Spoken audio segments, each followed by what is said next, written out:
Diabetes mellitus. सबसे पहले पढ़ेंगे definition. Diabetes mellitus is a metabolic disorder.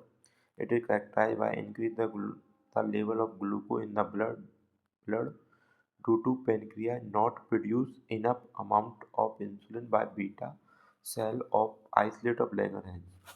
इसमें क्या होता है, डायबिटीज मेलाइटस के अंदर क्या होता है, इंसुलिन का लेवल क्या होता है, डिक्रीज हो जाता है, जिसकी वजह से या ग्लूकोज ग्लाइकोजन के अंदर कन्वर्ट नहीं हो पाता है, जिसकी वजह से क्या होता है, ब्लड के अंदर ग्लूकोज लेवल राइज हो जाता है, जिसकी वजह से हाइपरग्लाइसीमिया कंडीशन डेवलप हो जाती है। और जो insulin are produce by the pancreas cells, pancreas के अंदर बीटा सेल्स, और बीटा सेल्स भी किसके अंदर आती हैं, आइसोलेट ऑफ लैंगरहैंस, क्योंकि पेनक्रियाज में 2 टाइप सेल्स प्रेजेंट होती हैं, isolate of Langerhans and acini duct. And type of diabetes mellitus, type first, type second and gestational. Type first के अंदर क्या होता है, it is known as a juvenile diabetes mellitus के नाम से जाना जाता है, क्योंकि इसके अंदर pancreas not produce enough amount of insulin, insulin का प्रॉपर अमाउंट प्रोड्यूस नहीं कर पाता है। और insulin hormone need to sugar to enter by cell, जो कि सेल्स होती हैं इंसुलिन डिपेंडेंट होती हैं, और to produce energy average 10% of case occur in type first diabetes mellitus. और क्योंकि सेल्स होती हैं इंसुलिन डिपेंडेंट होती हैं, इंसुलिन की एब्सेंस में सेल्स के अंदर जो होता है ग्लूकोज मेटाबॉलिज्म नहीं होगा, जिसकी वजह से एनर्जी प्रोड्यूस नहीं होगी, जिसकी वजह से वीकनेस, फटीग जैसी कंडीशन डेवलप होती है। Primary defect is insulin production and secondary autoimmune destruction of the beta cell and not enough insulin produce. Type second diabetes mellitus are two problem. इसके अंदर क्या होता है, या तो यहाँ पर इंसुलिन, यहाँ पर ये एक तो मेन चीज़ है, इंसुलिन तो प्रॉपर अमाउंट का सीक्रेट होता है, या प्रॉपर अमाउंट में फॉर्मेशन हो रहा है या प्रोड्यूस हो रहा है, लेकिन पर यहाँ पर क्या हो, रिसेप्टर प्रॉपरली वर्क नहीं कर पा रहे, जो सेल के ऊपर जो सरफेस रिसेप्टर है वो प्रॉपरली वर्क नहीं कर पाते हैं, जिसकी वजह से जो, क्योंकि हमारी सेल जो है इंसुलिन डिपेंडेंट है, अब जैसे वो जो इंसुलिन आएगा वो रिसेप्टर पर बाइंड होगा, लेकिन जो रिसेप्टर है वो वर्क नहीं कर पा रहे, तब इसकी वजह से जो सेल है उसके अंदर मेटाबॉलिज्म नहीं होगा, क्योंकि इंसुलिन इंटर नहीं करेगा इसकी वजह से, जिसकी वजह से वही मेटाबॉलिज्म, ग्लूकोज मेटाबॉलिज्म नहीं होगा, और insulin less effective to stimulate glucose uptake by tissue and cells के अंदर। और तीसरी है गेस्टेशनल डायबिटीज मेलाइटस। इसके अंदर क्या होता है, ड्यूरिंग द प्रेगनेंसी के दौरान देखने को मिलती है, क्योंकि इसके अंदर क्या होते हैं, जो प्लेसेंटल हार्मोन की वजह से क्या होता है, वो सेल्स होती हैं वो इंसुलिन रेजिस्ट हो जाती हैं, और उसकी वजह से क्या होता है, जो ग्लूकोज है वो कन्वर्ट नहीं हो पाता है, और की वजह से क्या होता है, can cause insulin resistance and gastric diabetes and 18% of pregnant women increase the risk of hyper tension disorder during the pregnancy. क्योंकि इसकी वजह से डायबिटीज, ग्लूकोज का लेवल बढ़ जाता है ड्यूरिंग द प्रेगनेंसी के दौरान, और जिसकी वजह से hyper tension, BP, hyper tension देखने को मिलती है ड्यूरिंग द प्रेगनेंसी के दौरान। ये मेन वो है, और यही तो है, मतलब इससे देखने को मिलती है डायबिटीज जो है। अब रिस्क फैक्टर्स क्या होते हैं, दो टाइप के, modify and non modify. Modify के अंदर जैसे हार्ट एंड ब्लड डिसीज हो सकती है, ये रिस्क फैक्टर हो सकती है, कार्डियक प्रॉब्लम्स हो गई हैं, जैसे कोरोनरी हार्ट डिसीज वगैरह हैं, जो इनकी वजह से हाइपर टेंशन एंड ओबिसिटी है, और फिजिकल इनएक्टिविटी है, और low H D L cholesterol and poor diet and smoking, ये रिस्क फैक्टर्स हैं। क्योंकि स्मोकिंग क्या हो, स्मोकिंग भी एक मेन कॉज होता है। एंड डाइट, डाइट भी डिपेंड करती है, डाइट पुअर डाइट है, उसकी वजह से भी क्या होगा, इंसुलिन का लेवल, जो इंसुलिन मतलब प्रोड्यूस, जो पेनक्रियाज प्रॉपरली वर्क नहीं कर पाया, ये चीज़ें होती हैं, इनकी वजह से फिजिकल इनएक्टिविटी की वजह से भी ये कंडीशन हो सकती है।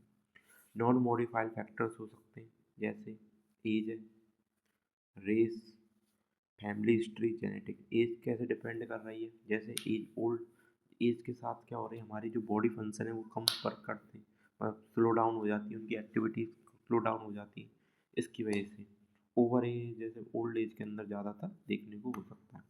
रेस मतलब हमारी रेस है, फैमिली हिस्ट्री भी डिपेंड करती है, यदि हमारे ग्रांड पा के हैं तो हमारे पेरेंट्स के हैं, और हम अब हमारे हो गई है, तो ये क्या जेनेटिक भी डिपेंड करती है।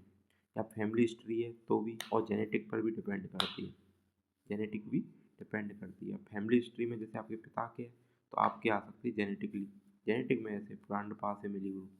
अब हम पढ़ेंगे पैथोफिजियोलॉजी ऑफ डायबिटीज मेलाइटस। अब ये डायबिटीज में due to the etiology factors की वजह effect on the beta cells effect हो रही है, मेनली पेनक्रियाज की इम्प्योर इंसुलिन फॉर्मेशन या सिक्रेशन, जिसकी वजह से तीन चीज़ें होंगी। Increase the glucose production by liver, क्योंकि इंसुलिन की डेफिशिएंसी हो गई तो लिवर है ना और ज़्यादा ग्लूकोज जो हमारे स्टोर ग्लाइकोज है ना वो कन्वर्ट कर देगा ग्लूकोज के अंदर, तो और ज़्यादा ग्लूकोज ब्लड के अंदर बढ़ेगा, जिससे हाइपरग्लाइसीमिक कंडीशन होगी। और decrease the glucose uptake by the cells, क्योंकि सेल्स इंसुलिन डिपेंडेंट होती है, इसलिए जिससे वीकनेस फटीग कंडीशन डेवलप होगी।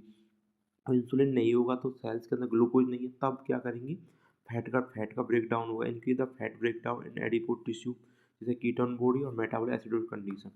क्लिनिकल मैनिफेस्टेशन के अंदर मेनली 3P याद रखना, 3P, जैसे पॉलीयूरिया, पॉलीडिप्सिया, पॉलीफेजिया।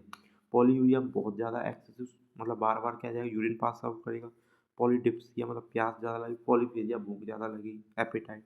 इसके अंदर वीकनेस फटीग देखने को मिल सकता है, ब्लड वीकनेस, धुल्लापन देखने को मिल सकता है आँखों के, delay the wound healing, nausea and vomiting, और एब्डोमिनल पेन देखना, वेट लॉस भी देखने को मिलेगा। ये कंडीशन देखने को मिल सकती है। और पॉलीयूरिया तो बार बार यूरिन पास आउट जाता है ये पर्सन। और ऐसे पेशेंट क्या होते हैं, वीक होते हैं, फटीग होते हैं, मतलब वीकनेस ज़्यादा देखने को मिलती है, क्योंकि ग्लूकोज का लेवल है, ग्लूकोज जो है सेल्स के अंदर नहीं जा पा रहा है, इसकी वजह से ये कंडीशन हो। ब्लड विजन, मतलब ग्लूकोज लेवल की वजह से ब्लड विजन देखने को। डायग्नोस्टिक वैल्यूएशन, हिस्ट्री कलेक्शन में फिजिकल एग्जामिनेशन कर सकते हैं। इसके अंदर हम हिस्ट्री लेंगे, पहले तो पर्सनल हिस्ट्री लेंगे, एक फैमिली हिस्ट्री लेंगे, तभी फिर उसका फिजिकल एग्जामिनेशन के अंदर ग्लूकोज वगैरह, मतलब फिजिकल एग्जामिनेशन करेंगे, वाइटल साइन वगैरह लेंगे और वो भी ये चीज़ करेंगे। फिर उसके बाद ग्लूकोज टॉलरेंस टेस्ट, इसके अंदर हम ग्लूकोज का लेवल चेक करेंगे बॉडी के अंदर। ये सारे ग्लूकोज टेस्ट करते हैं, ग्लूकोज टॉलरेंस टेस्ट है इसके अंदर। एक है ब्लड ग्लूकोज लेवल है, वन है blood urine nitrogen test, urine analysis कर लेंगे। एक है फास्टिंग सीरम ग्लूकोज टेस्ट कर सकते हैं, ये सारे टेस्ट। अब इसमें क्या करते हैं, मेजर करते हैं ग्लूकोज का लेवल मेनली, और मतलब और उसकी वजह से क्या बॉडी पर इम्पैक्ट पड़ रहे हैं। जैसे यूरिन के अंदर हम देखेंगे तो ग्लूकोज का लेवल होगा, वो सारी करनी। मेडिकल मैनेजमेंट के अंदर हम क्या करेंगे, सबसे पहले हम क्या इंसुलिन इंजेक्शन लगाते हैं, जिसे हम इंसुलिन थेरेपी कह देंगे। ओरल हाइपोग्लाइसेमिक ड्रग दे देंगे जो ब्लड में ग्लूकोज का लेवल जो कम कम करने का कार्य करेंगे, मतलब ब्लड में ग्लूकोज बढ़ रहा है उसे कम कर देंगे, बस यही है। एग्जाम्पल के रूप में हम ले सकते हैं जैसे मेटफॉर्मिन ड्रग है। न्यूट्रिशन मैनेजमेंट करेंगे, मतलब डाइटरी मैनेजमेंट करेंगे, क्योंकि ग्लूकोज लेवल बढ़ रहा है तो उसमें मैनेजमेंट डाइट को प्रॉपरली होनी चाहिए, जैसे बार बार खाना खाना चाहिए। हम बोलते हैं कि जो डायबिटीज पेशेंट है उसको हर 2-2 घंटे के बाद खाना चाहिए, एक्सरसाइज करानी है उसे, इलेक्ट्रोलाइट बैलेंस करना है। क्यों, क्योंकि इसके अंदर पॉलीयूरिया हो रहा है तो बार बार यूरिन पास आउट करेगा, जिसकी वजह से इसके अंदर इलेक्ट्रोलाइट इम्बैलेंस देखने को मिल सकता है।